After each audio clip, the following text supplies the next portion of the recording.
Welcome to AP13 news. నేను సుధా. వార్తల్లో ముందుగా ముఖ్యాంశాలు. జీతం కోసం ఆంగ్లం, జీవితం కోసం తెలుగు. సీఎం చంద్రబాబు. వన మహోత్సవం సామాజిక బాధ్యత. రాష్ట్ర ఉప ముఖ్యమంత్రి వర్యులు శ్రీ పవన్ కళ్యాణ్. నక్కపల్లి మండలంలో హోంమంత్రి స్వగృహం వద్ద సామూహిక వరలక్ష్మి వ్రతం పూజలు. పాల్గొన్న హోంమంత్రి మరియు కుటుంబ సభ్యులు. జీవితం కోసం తెలుగు భాషను బతికిస్తాం, జీతం కోసం ఇంగ్లీష్ నేర్పిస్తామని ముఖ్యమంత్రి చంద్రబాబు నాయుడు ఉద్ఘాటించారు. తెలుగు భాషను కాపాడుకునేందుకు మనమంతా పునరంకితం కావాలని పిలుపునిచ్చారు. ఏ విధంగానూ భాష విధ్వంసానికి గురి కాకుండా కాపాడుకుంటేనే జాతి వైభవాన్ని భావితరాలకు అందించగలమని అన్నారు. వ్యవహారిక భాషోధ్యాయం ద్వారా తెలుగుకు గిడుగు రామ్మూర్తి పంతులు చేసిన సేవలకు గుర్తింపుగా ఆయన జయంతిని పురస్కరించుకొని విజయవాడలోని తుమ్మలపల్లి కళాక్షేత్రంలో రాష్ట్ర ప్రభుత్వం తెలుగు భాషా దినోత్సవాన్ని నిర్వహించింది. కార్యక్రమంలో ఉప ముఖ్యమంత్రి పవన్ కళ్యాణ్, మంత్రి కందుల దుర్గేష్, పలువురు ప్రజాప్రతినిధులు పాల్గొన్నారు. ఆ ప్రభుత్వం వస్తానే మాకే ఆశ్చర్యం వేస్తుంది. కొత్తగా వాళ్ళకే ఇంగ్లీష్ తెలిసినట్టు, మనకెవరికీ తెలియనట్టు.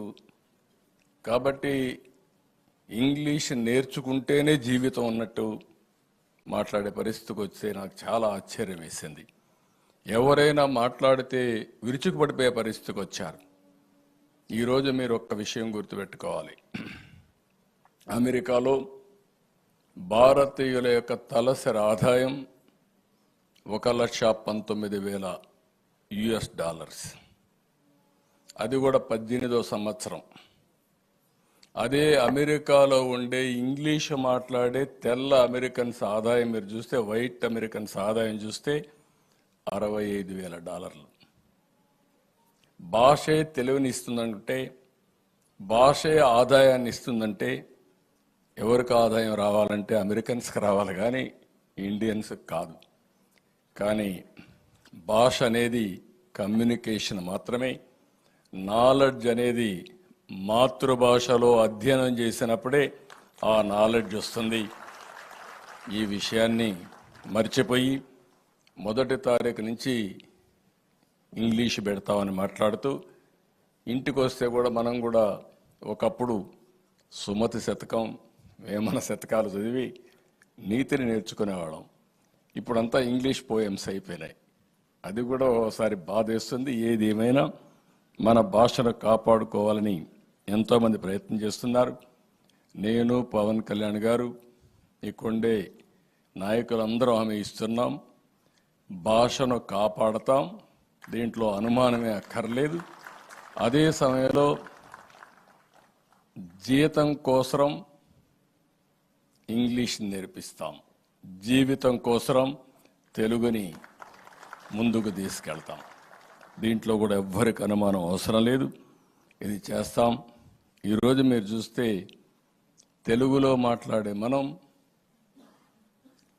ఇన్ఫర్మేషన్ టెక్నాలజీలో, ఆర్టిఫిషియల్ ఇంటెలిజెన్స్లో ముందున్నామంటే అది తెలుగువాడి మేధోశక్తికి. దేశీయ మొక్కల పచ్చదనంతో రాష్ట్రం కలకలలాడాలని AP deputy CM Pawan Kalyan పిలుపునిచ్చారు. రాష్ట్ర ప్రభుత్వం ఆధ్వర్యంలో చేపడుతున్న వన మహోత్సవంలో ప్రతి ఒక్కరూ పాల్గొనాలని కోరారు. ఇది సామాజిక బాధ్యత అని చెప్పారు. ఈ మేరకు ఆయన ఓ వీడియో సందేశాన్ని విడుదల చేశారు. అన్య జాతుల మొక్కలను పెంచడం మానేద్దాం, దేశవాళీ జాతుల మొక్కలే పర్యావరణానికి నేస్తాలు. వన మహోత్సవం కార్యక్రమాన్ని విజయవంతం చేయాలి. అరబ్ దేశాలే కోనోకార్పస్ మొక్కలను వద్దనుకున్నాయి. పచ్చదనం కోసం ఆ జాతి మొక్కలను అక్కడ విరివిగా పెంచారు. అయితే తర్వాతి వాటి దుష్ప్రభావం అర్థం చేసుకుని ఈ మొక్కను వద్దనుకొని నిషేధించాయి. దీనివల్ల జరిగే అనార్థాలు అధికంగా ఉన్నాయి. భూగర్భ జల సంపదను ఎక్కువగా వినియోగించుకోవడంతో పాటు చుట్టుపక్కల ఉన్న వారికి శ్వాస సంబంధ సమస్యలు వస్తాయి. కోనోకార్పస్ మొక్కను పశువులు తినవు, పక్షులు గూడు పెట్టుకోవు, చెట్లను ఆశ్రయించే క్రిమికీటకాలు రావు. పక్షులే దూరంగా ఉండే ఈ మొక్కలను మనం పెంచుకోవడం సరికాదు. ప్రతి ఒక్కరూ సామాజిక బాధ్యతగా ఈ మొక్కను నాటడం మానేయాలి. మన దేశంలోనూ తెలంగాణ, కర్ణాటక, గుజరాత్, అస్సాం ప్రభుత్వాలు సైతం కోనోకార్పస్ పై నిషేధం విధించాయి. అందరికీ మేలు చేసే మొక్కలే మన నేస్తాలు అని పవన్ కళ్యాణ్ అన్నారు. వన మహోత్సవ కార్యక్రమాన్ని అందరూ సామాజిక బాధ్యతగా తీసుకోవాలని మనస్ఫూర్తిగా అభ్యర్థిస్తున్నాను. పర్యావరణ సమతుల్యత కోసం పచ్చదనాన్ని పెంచాలి అనేది ఎన్డీఏ కూటమి ప్రభుత్వం లక్ష్యం. 29% ఉన్న పచ్చదనం 50% తీసుకెళ్లాలి లక్ష్యంగా పనిచేస్తున్నాం. ఈ వన మహోత్సవ కార్యక్రమంలో మరొక ముఖ్య విషయం, వృక్ష జాతుల ఎంపిక చాలా కీలకం. అవి స్వదేశీ వృక్ష జాతులను ఎంపిక చేసుకోవటం చాలా అవసరం. స్థానిక వృక్ష జాతులు నాటడం ద్వారా జీవ వైవిధ్యాన్ని, నేల ఆరోగ్యాన్ని మరియు పర్యావరణం మరియు మానవ ఆరోగ్యాన్ని కాపాడిన వాళ్ళు అవుతాం. అందుకే దేశవాళీ చెట్లు పెంచడం చాలా అవసరం. మన దేశ భూ వాతావరణ జీవ వైవిధ్యాన్ని ముప్పు కలిగించే అన్య దేశ జాతుల్ని నాటడం మనందరం మానుకోవాలి. చూడటానికి మొక్క ఆకర్షణీయంగా ఉంది, మొక్క నాటితే ఏపుగా పెరిగిపోతుంది, నిర్వహణ ఖర్చులుంటాం అని చెప్పి ఎవెన్యూ ప్లాంటేషన్ పేరు మీద గత దశాబ్ద కాలంలో అన్య దేశ వృక్ష జాతులైన కోనాకార్పస్, ఏడాకుల పాల, మడగాస్కర్ ఆల్మండ్, ఆస్ట్రేలియా తుమ్మ లాంటి వృక్ష జాతుల్ని విరివిగా నాటేశాం. వీటి మూలంగా పర్యావరణానికి ప్రయోజనం కంటే కూడా ఆరోగ్యం మీద, భూగర్భ జల సంపద మీద చాలా తీవ్ర ప్రభావం చూపుతూ ఉంది. అందరూ ఆ ప్రాంత జీవ వైవిధ్యాన్ని పెంపొందించే స్వదేశీ జాతులను మాత్రమే నాటాలి అనేది ఏ దేశపు వృక్ష శాస్త్రజ్ఞుల్ని అడిగినా చెప్పే మాట ఇది. కానీ ఆ వాస్తవాన్ని విస్మరించి విదేశీయ మొక్కల మోసుతో రాష్ట్రమంతటా కోనాకార్పస్తో నింపేశారు. కోనాకార్పస్ అసలు మొదట పరిచయం చేసిన అరబ్ దేశాలే దాన్ని నిషేధించినాయి. ఎందుకంటే దాని దుష్ప్రభావాలు గుర్తించిన వెంటనే నిషేధించారు, తీసేశారు. మన దేశంలో తెలంగాణ, గుజరాత్, కర్ణాటక, అస్సాం ప్రభుత్వాలు కూడా వీటిని నిషేధించినాయి. ఈ కోనాకార్పస్ లాంటి విదేశ వృక్ష జాతుల మూలంగా జరిగే అనర్థాలు చాలా ఉన్నాయి. అవి ముఖ్యంగా మన భూగర్భ జల సంపదను హరించి వేస్తాయి, శ్వాస సంబంధ ఆరోగ్య సమస్యలకి కారణమవుతున్నాయి. కోనాకార్పస్ ఎలాంటి వృక్ష జాతి అంటే పశువులు తినవు, పక్షులు గూడు పెట్టవు, కనీసం పక్షులు కూడా వాలవు. చెట్టుని చేమని ఆధారంగా చేసుకుని బతికే క్రిమికీటకాలు కూడా ఈ చెట్లు జోలికి రావు. పక్షులే దూరంగా ఉండే ఈ మొక్కల్ని మనం మోజులో పడి ఎందుకు వేయాలి అనేది కీలకమైన ప్రశ్న. అందుకే ప్రతి సంవత్సరం జూన్, జూలైతో మొదలై నవంబర్లోని కార్తీక సమారాధన వరకు కొనసాగే ఈ వన మహోత్సవ కార్యక్రమంలో మన స్వదేశీ జాతులైన జీవ ఇంధనంగా ఉపయోగపడే కానుగ, వేప, చింత, ఉసిరి, శ్రీగంధం, ఎర్రచందనం, రావి, మర్రి, రేల, దిరిసెన, సీత, అశోక, మారేడు, నేరేడు, దేవకాంచనం, తెల్లమద్ది, మామిడి, కదంబం, జమ్మి, వెలగ, సీతాఫలం ఇలాంటి ఇంకా ఎన్నో మన జాతుల మొక్కల్ని నాటాలని అందరినీ అభ్యర్థిస్తున్నాం, కోరుకుంటున్నాం. 29% ఉన్న మన పచ్చదనాన్ని 50% తీసుకెళ్లే లక్ష్యంగా చంద్రబాబు నాయుడు గారి నాయకత్వంలో కూటమి ప్రభుత్వం పనిచేస్తుంది. అందరం కలిసి పచ్చదనాన్ని పెంచుకుందాం, పర్యావరణాన్ని కాపాడుకుందామని తెలియజేసుకుంటూ జై హింద్. అనకాపల్లి జిల్లా నక్కపల్లి మండలం సారిపల్లిపాలెం హోంమంత్రి స్వగృహం వద్ద సామూహిక వరలక్ష్మి వ్రతం పూజలు.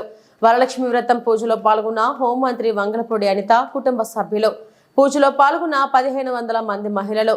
పూజా క్రతువులు జరిపిస్తున్న వేద పండితులు. ప్రతి సంవత్సరం సామూహిక వరలక్ష్మి వ్రతం పూజలు నిర్వహిస్తున్న హోంమంత్రి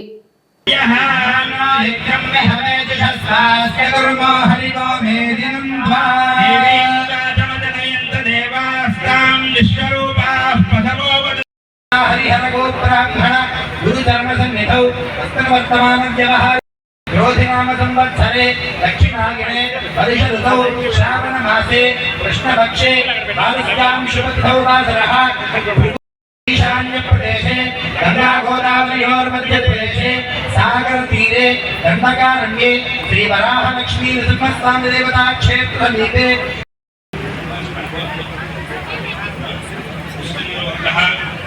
जगदीशसायिनोदयः प्रीतनोदयः अनीयानन्दः वैपालोदयः माणिक्यानोदयः रमाकुमारीनोदयः मणिकण्ठनोदयः वैपालोदयः जयश्रीनोदयः महाकाली महालक्ष्मी महासरस्वती त्रिशक्तिस्वरूपिणी अष्टलक्ष्मी समेत वरलक्ष्मी देवता मुद्रित.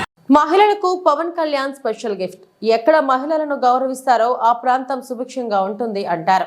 పిఠాపురం మహిళలకు deputy CM Pawan Kalyan special gift ఇవ్వనున్నారు. పురహూతిక ఆలయంలో 30వ తేదీన జరిగే సామూహిక వరలక్ష్మి వ్రతాల నిర్వహణలో పాల్గొనే 12,000 మంది మహిళలకు సొంత డబ్బుతో చీరలు, వ్రత పూజా సామాగ్రి అందించనున్నారు.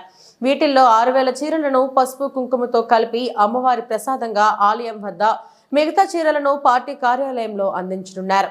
ఎమ్మెల్సీ హరిప్రసాద్ ఈ ఏర్పాట్లను పర్యవేక్షిస్తున్నారు.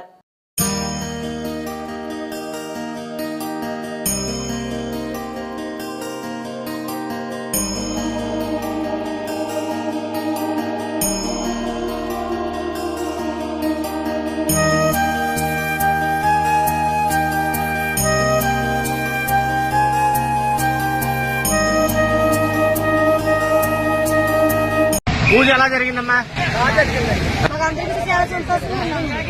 చాలా బాగా జరిగిందండి. అన్ని ఇచ్చారండి. పవన్ కళ్యాణ్ గారు షేర్ ఇచ్చారండి, అన్ని ఇచ్చారు. చాలా బాగా జరిగిందండి. నీట్ గా జరిగింది. గొడవలు గొడవలు ఏమి లేవండి. ఆనందంగా జరిగిందండి. లోపల ఏ ఇబ్బంది లేదండి. ఇంత వర్షంలో కూడా వస్తువులన్నీ బాగున్నాయండి. చాలా బాగా జరిగింది. బాగుంది సార్. ఏ ఇబ్బంది లేకుండా చాలా బాగా జరిగిందండి. పవన్ కళ్యాణ్ గారు ఇలాగే 1 సంవత్సరాలు ఆరోగ్యంగా ఉండాలని కోరుకుంటున్నాను. విశాఖపై మా ప్రభుత్వానికి స్పష్టమైన విజన్ ఉంది. రాష్ట్రంలో కొత్తగా వచ్చే ఐటీ పరిశ్రమల్లో 90% విశాఖపట్నానికి రాబోతున్నాయి. విశాఖలో ఐటీ పరిశ్రమ అవసరాలకు అనుగుణంగా ఆఫీస్ స్పేస్ ను అభివృద్ధి చేస్తాం. కేవలం ఐటీలో మాత్రమే కాకుండా ఫార్మా, ఎంసీఎంఈ వంటి రంగాల్లో కూడా విశాఖ అభివృద్ధి చెందుతుందని మంత్రి నారా లోకేష్ పేర్కొన్నారు.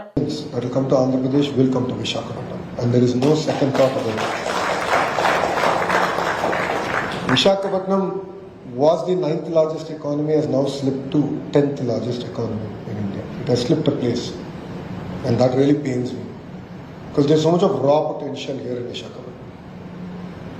During my Padayatra, I spoke about it. In the Sabha, the final Sabha, I spoke about it, where I broadly laid out saying that why can't we take Visakhapatnam from where it is close to $40 billion economy to making it a $100 billion economy, and Visakhapatnam fuel rest of the state of Andhra Pradesh, and we are committed to that vision as far as the NDA government is concerned. So we will bring investments across sector. It's not only IT, we will double down on pharma. We see a lot of potentials in MSME, a lot of discussions around even basic manufacturing. So we are going to double down. The airport works are going fast. So there's greater responsibility on Bharat to bring the connectivity. I think he's yet to realize he became an MP. Because in the past he also used to complain, now also he seems to be complaining. So now it's his responsibility to get the connectivity. It's his responsibility as an MP to ensure that the airport is built on time. And in the car, on the way here, we also discussed, we said that both of us will take equal responsibility of attracting investments, and my doors are always open in terms of bringing those investments to the state of Andhra Pradesh and more so Visakhapatnam. And no second thoughts about it. నాపై తప్పుడు కథనాలు రాసిన సాక్షిపై పరువు నష్టం కేసులో cross examination కోసం విశాఖ 12వ అదనపు జిల్లా కోర్టుకు హాజరయ్యాను. కేసు తదుపరి విచారణను అక్టోబర్ 18కి వాయిదా వేసిన కోర్టు ఈ సందర్భంగా మీడియాతో మాట్లాడారు. ఇప్పుడు గతంలో నేను మంత్రిగా ఉన్నప్పుడు కూడా నా పర్యటనలకు ₹1 కూడా ప్రభుత్వం సొమ్మును వినియోగించుకోలేదు. నేను తాగే టీకి, ప్రయాణించే వాహనానికి, ఇంధనానికి డబ్బు ఖర్చు చేస్తాను. జగన్ రెడ్డిలా ప్రజల సంపదను ఎలా దోచుకోవాలో నాకు తెలియదు. 11 సీట్లతో ప్రజల సొమ్మును దోచుకున్న జగన్ కు ప్రజా కోర్టు తీర్పునిచ్చింది. నాపై తప్పుడు కథనాలు రాసిన సాక్షిపై కోర్టు తీర్పు రావాల్సి ఉంది. విశాఖ ఉక్కు కర్మాగారాన్ని పరిరక్షించడమే మా ప్రభుత్వ లక్ష్యం. నా పైన విశాఖపట్నం ఎడిషన్ లో దుష్ప్రచారం చేస్తూ ఒక ఆర్టికల్ రాస్తాం జరిగింది. దాంట్లో భాగంగా ప్రత్యేకంగా నేను విశాఖపట్నం ఎయిర్పోర్ట్ లో టీ, కాఫీ తీసుకున్నానని, దానికి అయిన ఖర్చు 25 లక్షల రూపాయలని, అది ఇప్పుడు ప్రభుత్వం చెల్లించడానికి ఇబ్బంది పడుతుందని ఆనాడు సాక్షి పత్రిక ఆర్టికల్ వేసింది. అందరు తెలిసిన విషయమే. సాక్షి పత్రికలో ఇన్వెస్ట్మెంట్ మొత్తం వైఎస్ కుటుంబాన్ని, ప్రత్యేకంగా ఆనాటి ముఖ్యమంత్రి వైఎస్ జగన్మోహన్ రెడ్డి గారు, ఆయన సతీమణి వైఎస్ భారతిరెడ్డి గారు పెట్టుబడి ఉంది. అదే సందర్భంలో ఢిల్లీలో ఉన్న ద వీక్ అనేది వీక్లీ మ్యాగజైన్ కూడా ఆ కథనాన్ని వేస్తాం జరిగింది. ఇమ్మీడియట్ గా నేను సాక్షికి, అటు వీక్ కూడా లీగల్ నోటీస్ పంపిస్తాం జరిగింది. ఆధారాలతో సహా వాళ్ళ ముందలు పెట్టాను. ఏ రోజైతే బిల్స్ జనరేట్ అయినాయో ఆ 26 రోజుల్లో కేవలం ఒకే ఒక రోజు నేను విశాఖపట్నంలో ఉన్నాను అని స్పష్టంగా చెప్తాం జరిగింది. అది తెలుసుకున్న తర్వాత వీక్ మ్యాగజైన్ అసత్యాలు రాష్ట్రం అనేది వాళ్ళ నైజం, కొత్త ఏం కాదు. గతంలో కూడా మీరు చూసారు, సొంత బాబాయిని జగనే లేపేసి నారాసుడ రక్త చరిత్ర అని ఒక హాఫ్ పేజ్ చంద్రబాబు నాయుడు గారు పైన లేకుండా కింద ఆయన ప్యాంట్ షర్ట్ వేసుకుని, ఏమంటారు అది, మన కత్తి పట్టుకుని ఒక ఫోటో కూడా వేస్తాం జరిగింది.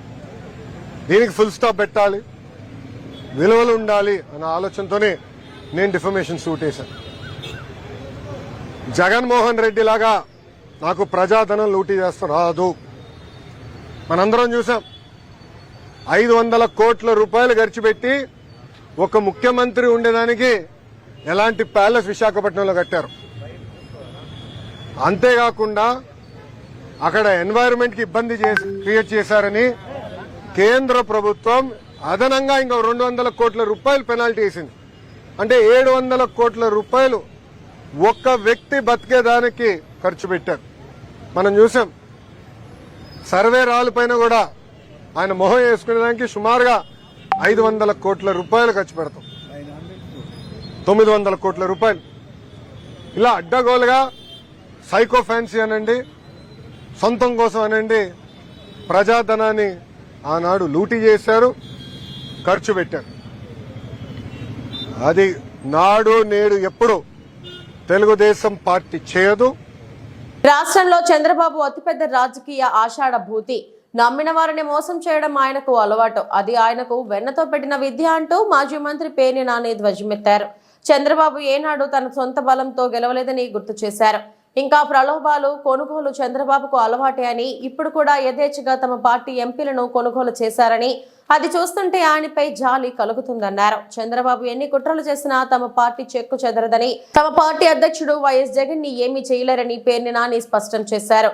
వైఎస్ జగన్ తనకు రాజకీయంగా అడ్డుపడతారన్న భయం చంద్రబాబును వెంటాడుతుందని, అందుకే 2011 నుంచి ఆయనను రాజకీయాల నుంచి తప్పించే ప్రయత్నం చేస్తున్నారని పేర్ని నాని తెలిపారు. ఆ ప్రక్రియలోనే జగన్మోహన్ రెడ్డి అన్యాయంగా 16 నెలలు జైల్లో పెట్టారని, అయినా ఆయన ధైర్యం కోల్పోకుండా ప్రజల్లో నిలిచి తొలుత 67 సీట్లు గెలిచి సత్తా చూపారని గుర్తు చేశారు.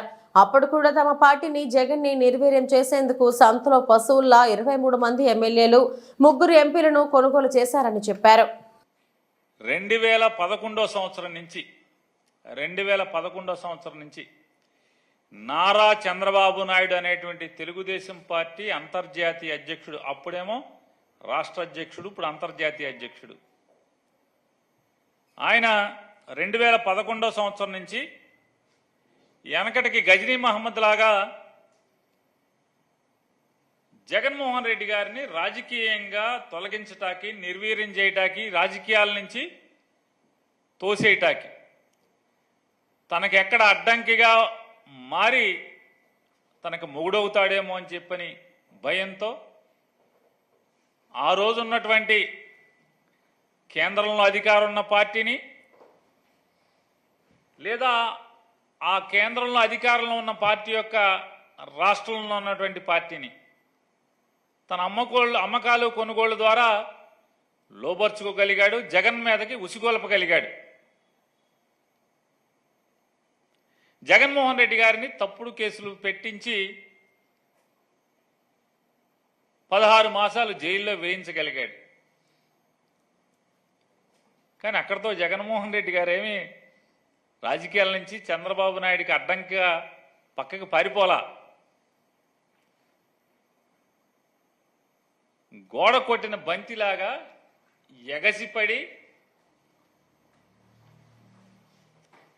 అప్పుడే పుట్టినటువంటి చిన్న పార్టీ ద్వారా రాష్ట్రంలో 175 సీట్లకు గాను చంద్రబాబు నాయుడు, పవన్ కళ్యాణ్, భారతీయ జనతా పార్టీ, మోడీకి ఉధృతమైన వేవ్. ఆ స్థితిలో 67 సీట్లతో ఒక పెద్ద శక్తిగా చంద్రబాబు నాయుడు కళ్ళ ముందు అవతరించాడు. అయినప్పటికీ కూడా ఆయనకి మతిమరుపు ఎక్కువ, లేదా కుట్రల్లో అలవాటైపోయినటువంటి వ్యవహారం.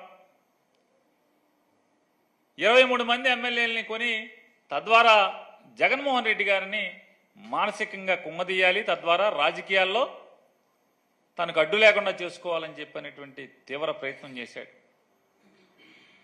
ఎవరిని రాజీనామా చేయించకుండానే వైఎస్ఆర్ కాంగ్రెస్ పార్టీ గుర్తు మీద, ఫ్యాన్ గుర్తు మీద గెలిచిన 23 మందిని యథాతథంగా ఎమ్మెల్యేలని తనలో కలుపుకుని కండువాలు కప్పి, వారిలో 4 ఫ్యాన్ గుర్తు మీద గెలిచిన వారికి సాక్షాత్తు గవర్నర్ దగ్గర మంత్రులుగా ప్రమాణ స్వీకారం చేయించినటువంటి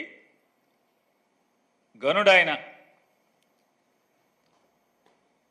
ఇవాళ చంద్రబాబు నాయుడు గారు ఓ పెద్ద రాజకీయ ఆషాఢభూతి. నీతి చంద్రికలో పెద్ద కథలు ఉంటాయి. అక్రమ కేసులు పెట్టి నన్ను ఏపీ పోలీసులు అనేక విధాలుగా వేధించారు. ముంబై సినీ నటి జెత్వాని నన్ను వేధించిన అధికారులకు సంబంధించి అన్ని ఆధారాలు నా దగ్గర ఉన్నాయి. నా దగ్గర ఉన్న ఆధారాలన్నింటినీ ఆంధ్రప్రదేశ్ ప్రభుత్వానికి అందిస్తాను. మరికొద్ది సేపట్లో ఇక్కడ నుండి విజయవాడకు బయలుదేరి వెళ్తున్నాను. నా కుటుంబ సభ్యులను అనేక రకాలుగా ఇబ్బందులకు గురి చేశారు. ఇప్పుడు ఏపీ ప్రభుత్వం నాకు సపోర్ట్ చేస్తుందని భావిస్తున్నాను. సోషల్ మీడియాలో కొందరు నాపై తప్పుడు ప్రచారాలు చేస్తున్నారు. డబ్బుల కోసమే మాట్లాడుతున్నానని నా వ్యక్తిత్వాన్ని హననం చేస్తూ మాట్లాడుతున్నారు. నాకు జరిగిన అన్యాయంపై విచారణ జరిపి న్యాయం చేయాల్సిందిగా కోరుతున్నాను. ఏపీ ప్రభుత్వంపై నాకు పూర్తి నమ్మకం ఉందని ఆమె వెల్లడించారు.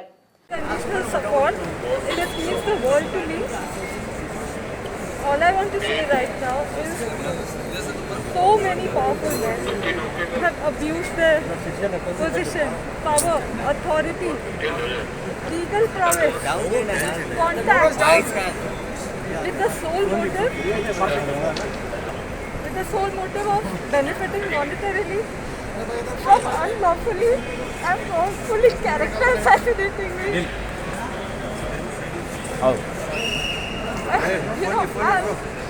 have full faith in God and the government of Andhra Pradesh and the government of India at large that they will not let innocents suffer like this. I thank you all for your support. क्या आपको लगता है कि अब आंध्र प्रदेश आप जाने वाले हैं? क्या उनकी सरकार से आपको उम्मीद है कि आपके साथ इंसाफ हो? I have full faith. I have faith in my innocence, and I'm sure that the government is going to help that come out, and they punish the culprits severely so that they cannot repeat this with anybody else, any vulnerable woman otherwise. नहीं, आपके अफसरों ने बहुत सारे अफसरों का अपने नाम लिया है, और इसमें आपकी दोस्ती कैसी की थी? किस तरह से आपके टच में? देखिए, आंध्र प्रदेश की सरकार कह रही है कि हम आपके साथ हैं, ये सरकार का कहना है. మారేడుమిల్లి మండలం బోధులూరు ఆశ్రమ పాఠశాలలో ఆలస్యంగా వెలుగు చూసిన హాస్టల్ సిబ్బంది బాగోతం. హాస్టల్ సిబ్బంది మితిమీరి విద్యార్థులను ఇబ్బందులకు గురి చేయడంతో తమ గోడును విన్నవించుకున్న విద్యార్థులలో ఐటీడీఏ పీఓ ఆదేశాలతో హాస్టల్ ను సందర్శించి విచారణ చేపట్టిన అధికారుల ముందు తాము చెప్పినట్లు వినకపోతే గదిలో పెట్టి కొడుతున్నారంటూ విద్యార్థుల ఆవేదన. తమ ఇబ్బందులను చెప్పుకుందామన్నా వినే నాథుడే లేదంటూ ఉన్నతాధికారులు తమ బాధను గుర్తించి చదువుకునే స్వేచ్ఛను ఇవ్వాలని విద్యార్థులలో ఆవేదన. మేము ప్రశాంతంగా చదువుకోవాలంటే వార్డెన్, నర్స్, హెచ్ఎంలను మార్చాలని తెలిపిన విద్యార్థులు ఉన్నతాధికారుల ఆదేశాలతో సిబ్బందిని, విద్యార్థులను ఒక్కొక్కరిని విచారించామని, సిబ్బంది కొట్టడం వాస్తవమేనని, విద్యార్థుల నివేదికను ఉన్నతాధికారులకు అందిస్తామని తహసీల్దార్ సుబ్బారావు, ఏటీడబ్ల్యూ రామతులసి వెల్లడించారు. నెక్స్ట్ తక్కువైనా వాదమానంగా తిట్టేవాళ్ళండి. ఆయన కాముండేవాళ్ళు. మీకు ఎక్కడ చెప్పుకుంటారు చెప్పుకోండి, దిక్కున్న కాడ అని తిట్టేవాళ్ళండి. మళ్ళీ మీ కొంపల్లి లేవనే ఉంటారేమో అని తిడతారండి. దొంగ ముండలు అంటారండి, ఎలా భర్తలో తిడతారండి. కానీ అన్నీ ఓర్చుకున్నాలనే ఉంటామండి. ఎలా భర్తలో తిడతారండి. మీ కొంపల్లిలోనే ఉంటారేమో దొంగ ముండలారా, మీ అమ్మ నాన్న ఇలా పెంచుతారా మీకు అని తిడతారండి. కానీ మేము అన్నీ ఓర్చుకున్నాలనే ఉంటామండి.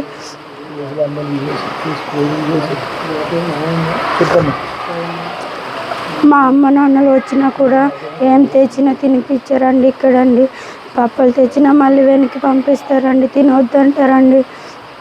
గజులు తామళ్ళతో వస్తారు, ఇంటికి వెళ్ళి అన్నీ తెచ్చుకుంటారని చెప్తారండి. కానీ మేము అవి కావాలని చేసుకోవట్లేదండి, వాటింతలా వస్తున్నాయండి. అలాగే మేము ఎలాగున్నా కానీ ఏం చేసినా కానీ తిడతారండి. దొంగ ముండలని తిడతారండి, మంచిగా తిట్టారండి. మళ్ళీ టీచర్స్ కూడా ఒక టీచర్కి ఒకలా చూస్తున్నారు, ఒక టీచర్కి ఒకలా చూస్తారు అని కూడా తిడతారండి. మేము ఎంత బాగున్నా కానీ తిడతారండి. అందుకే మళ్ళీ చిన్న తప్పు చేసినా కానీ టీసీలు ఇచ్చి పంపించేద్దాం, దరిద్రం ముండలు ఎందుకు వచ్చారో అనేవాళ్ళండి. ఫోన్ చేసామండి, ఎక్స్బా అనే అమ్మాయి ఒకటి ఉండదండి, దానికండి బ్రెయిన్ సరిగ్గా పనిచేయదండి. ఆ అమ్మాయి కండి టాబ్లెట్లకు వేసుకోకపోయినా కానీ రూమ్కి తీసుకెళ్ళి రూమ్లోనే కొట్టేవాళ్ళండి, సీసీ కెమెరా ఉందని. మీడియాలో వచ్చినటువంటి న్యూస్ పేపర్స్లో వచ్చినటువంటి అడ్రస్ న్యూస్ని ఆధారంగా చేసుకుని పై అధికారుల యొక్క ఆదేశాల మేరకు మేము ఇక్కడ ఎంక్వైరీ చేయడం జరిగింది. మన ఎంఆర్ఓ గారి సమక్షంలో, ఎంఈఓ గారి సమక్షంలో ఎంక్వైరీ చేయడం జరిగింది. ప్రతి ఒక్క పిల్లవాడిని కూడా ఇండివిజువల్గానే ఎంక్వైరీ చేశాం మేము. ఎందుకంటే వాళ్ళు భయపడతారు, పక్క వాళ్ళు ఉంటే మళ్ళీ అబద్ధం చెప్పే ఛాన్స్ ఉందని. సో ప్రతి ఒక్కళ్ళు కూడా మాకేమని చెప్పినారంటే, ఏఎన్ఎం గారు తామర ఉన్నటువంటి పిల్లల్ని పక్కకు పిలిపించి మీరు రాసుకున్నారా లేదా లోషను ఆయింట్మెంట్ రాసుకున్నారా లేదా అని అడిగారు. అడిగిన తర్వాత రాసుకున్నామని చెప్పినా సరే లేదు మీరు రాసుకోలేదని చెప్పేసి అది బట్టలు ఇప్పండి నేను చూస్తానని చెప్పి బట్టలు ఇప్పించిన తర్వాత అది రాసుకోలేదు కదా మీరు అని చెప్పేసి కట్టడం జరిగిందని చెప్పారు.